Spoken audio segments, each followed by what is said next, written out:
歡迎大家翻嚟呢個最美廚房。今日呢，我整呢個月餅呢，就叫做金腿鳳葉，亦可以叫做係雜錦月餅嘅。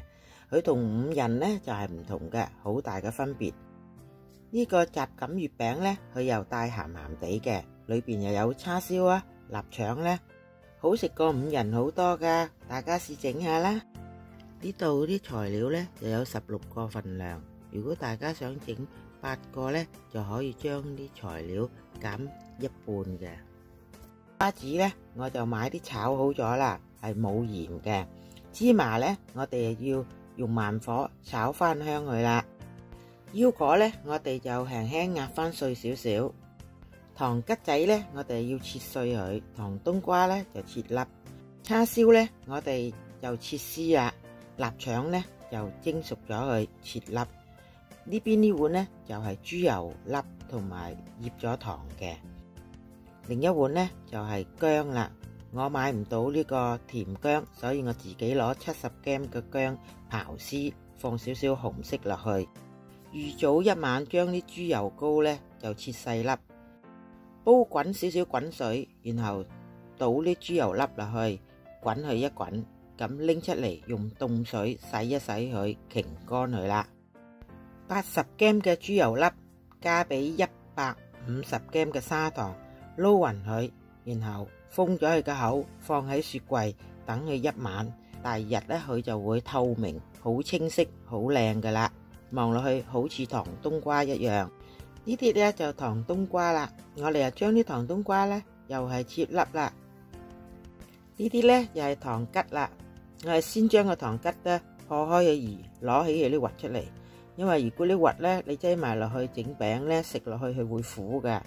咁然後呢你又可以切粒，但係呢我就攞開咗啲核之後呢，又用機打碎佢，咁就快啲。臘腸呢就先蒸熟咗佢先，想二切呢，我哋就切開2，然後再分開一半，咁我哋慢慢切片啦。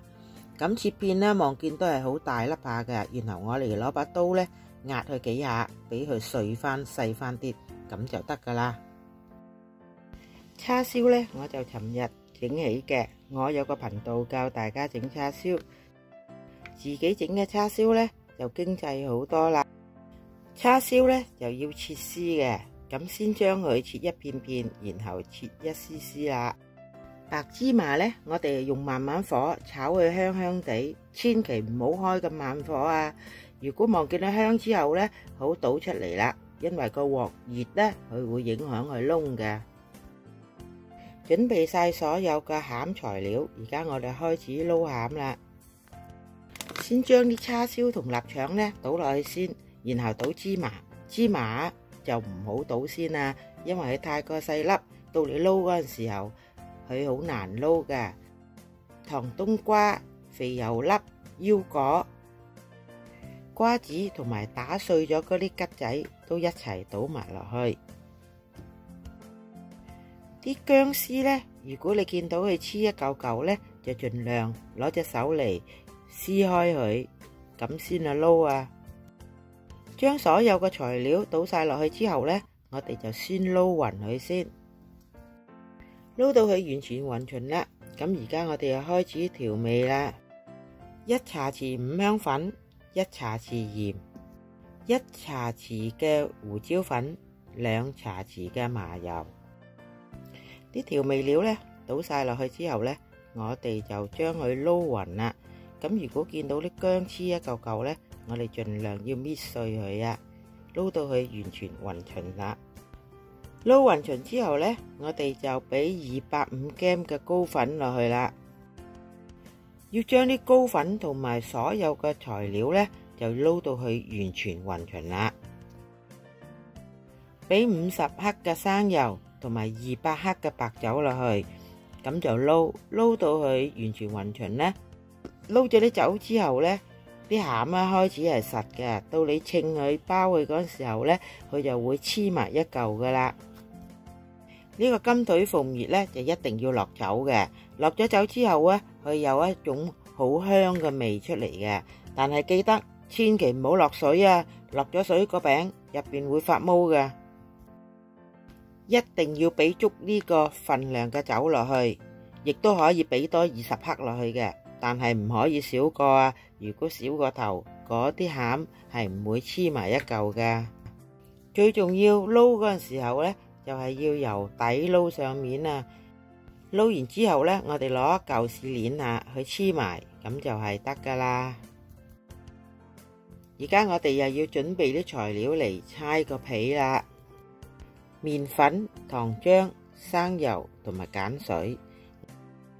大家唔係咁識煮糖漿呢，我有個頻道教大家煮糖漿，大家可以入去睇下啦。先將啲麵粉倒落去個台面度，然後呢，我哋就整一個鍋咁樣，跟住呢，就倒埋啲糖漿落去啦。倒完糖漿之後呢，就俾埋啲生油落去。跟住就俾1羹鹼水落去，咁我哋就慢慢撈勻佢啦。撈勻起之後呢，我哋只需要接佢，係咁樣搓幾下就好啦。千祈唔好搓得咁犀利啊，因為搓得犀利嘅頭，嗰啲麵粉佢會起筋，一陣間你就好難包噶啦。我哋只需要係咁接，一面接佢就一面攞隻手捏佢好啦。唔好拱佢咁大力啊！搓到嚿粉，我哋望見佢好滑啦，咁即係得噶啦。然後用一張保鮮紙冚住佢。如果唔用保鮮紙呢，都可以用條濕毛巾冚住佢。最少要擠佢半個鐘先可以開始包餅啊！而家我哋去蒸鹹蛋啦。如果整單黃呢，就攞16隻蛋就夠16個餅。如果係雙黃呢，你哋有加蛋就自己加幾多隻就加落去啦。先將啲蛋黃呢，俾2羹至3羹嘅酒嚟撈佢，撈到啲蛋完全有酒咧，咁就可以拎去蒸噶啦。如果唔用酒撈下啲蛋呢，啲蛋係會好腥嘅。擠落個碟蒸嗰陣時候呢，就俾少少油上個碟度啦。如果你哋有呢啲紙呢，就放一張紙上去，呢啲係油紙嚟嘅。咁你啊擠啲蛋上去蒸呢，就唔會黐喺個碟度咁難洗啦。水滾擠落去蒸，蒸佢15分鐘就得噶啦。然後拎出嚟攤凍。先稱雙黃，雙黃我哋連2個黃一齊計係要120克嘅。稱完之後呢，我哋就將佢捻翻到2個黃喺中間，咁就俾佢實啲。捻實咗之後呢，我哋要翻稱。如果係唔夠120克呢，我哋又要俾夠佢120克，然後再捻翻實佢啦，咁就完成咗一個雙黃嘅餡噶啦。整月餅嘅餡同皮嘅比例呢，就係個餡呢就係2倍嘅，個皮呢就係1嘅1/3。雙黃呢，如果你做180呢，你就俾個餡120，個皮就60啦。比如單黃係150 gram，我哋要個餡係100，皮呢就50啦。皮同餡呢做個比例呢，唔好相差太遠啦。如果個皮太過厚，個月餅又唔好食噶啦。而家我就稱個單黃餡啦。單黃餡連黃稱呢就係100克就得噶啦，千祈唔好稱多個啊。擠咗個黃落去稱100克之後呢，我哋都係要捻翻實佢啦，咁就完成咗個單黃餡噶啦。將嚿餅皮拎出嚟，打開個保鮮紙，我哋翻搓佢幾下，搓到佢圓滑啦。咁我哋又開始稱啦。雙黃呢就稱60克，單黃呢就50克。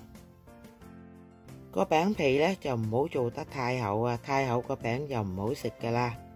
稱好個粉皮之後呢，我哋就搓翻圓佢，然後用隻手壓一壓，俾佢大翻少少，將嚿餡係咁倒轉包住佢，然後我哋慢慢係咁捻上去，一路捻一路埋口，咁樣就埋得個口好靚噶啦。個餅埋完口之後呢，我哋而家就搓翻去啦，搓到佢圓滑為止，然後我哋就攞個模嚟印餅啦。一面搓完佢，一面我哋俾多啲乾粉嚟喺個餅度，俾佢唔好咁黐。個餅搓到夠圓滑啦，咁而家我哋就擠個模上去上高印佢。咁我哋撳佢2-3下呢，慢慢咁攞出嚟，咁啲花就好靚噶啦。單黃同雙黃做法都係一樣嘅。如果你有另外個花唔同呢，當然攞個花嚟分開單黃或者雙黃啦。咁如果雙黃呢，最好吸之前呢，你哋就用隻手搓翻細個餅，俾佢高啲嚟吸啊。因為咧你搓佢個餅係大啲嘅，而一吸落去啊，有可能係會刮爛個皮嘅，所以要小心喺呢一度啦。啲月餅打完之後呢，就記得每一個餅喺橫邊吉一個窿。開個焗爐咧，400F，即係210C，我哋就焗佢15分鐘。擠咗啲餅入去個焗爐之後呢，我哋而家就準備2隻蛋黃啦。打咗啲蛋黃出嚟之後呢，我哋又用個格西隔一隔過去，用淨蛋黃油個月餅面呢，佢又靚又靚。除咗蛋黃之外呢，你哋唔好加其他嘢落去，例如鮮奶或者牛奶啊，會影響個餅潮濕就發毛噶啦。焗完15分鐘之後呢，我哋就攞出嚟啦。焗緊嗰陣時候喺10分鐘呢，我哋要睇下個餅點樣。如果係咁黃黃地啊，就得噶啦。如果係黃得犀利嘅頭呢，你就唔到15分鐘，你都要攞出嚟啊。因為啊，每一個焗爐個火線呢都係唔同嘅，所以你要自己睇清楚。焗完15分鐘之後呢，我哋就攞出嚟，先將個餅用個水泵噴啲水喺個餅面度，等你掃蛋嗰陣時候啊，佢唔會太過熱，整到啲蛋係會熟嘅。啲餅完全打完晒之後呢，記得篤翻每一個餅橫邊一個窿啊！如果你哋唔知道點篤呢，睇翻個椰蓉同埋個斧頭呢，我又有教你哋點樣篤法啦。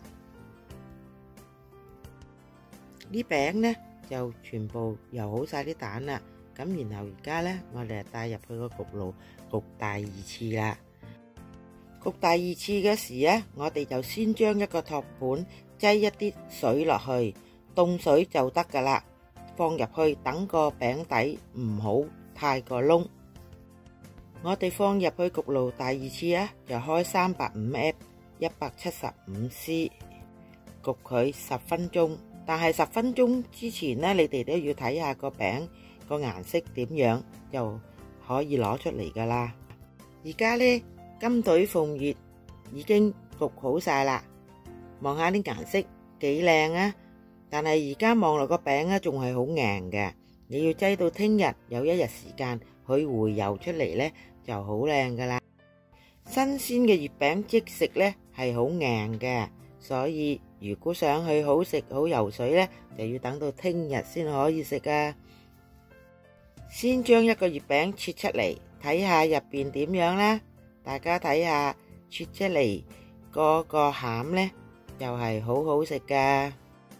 邊位朋友未訂閱呢，就幫我喺右邊下低有個當當撳下佢。如果我有新片呢，我就會通知大家噶啦。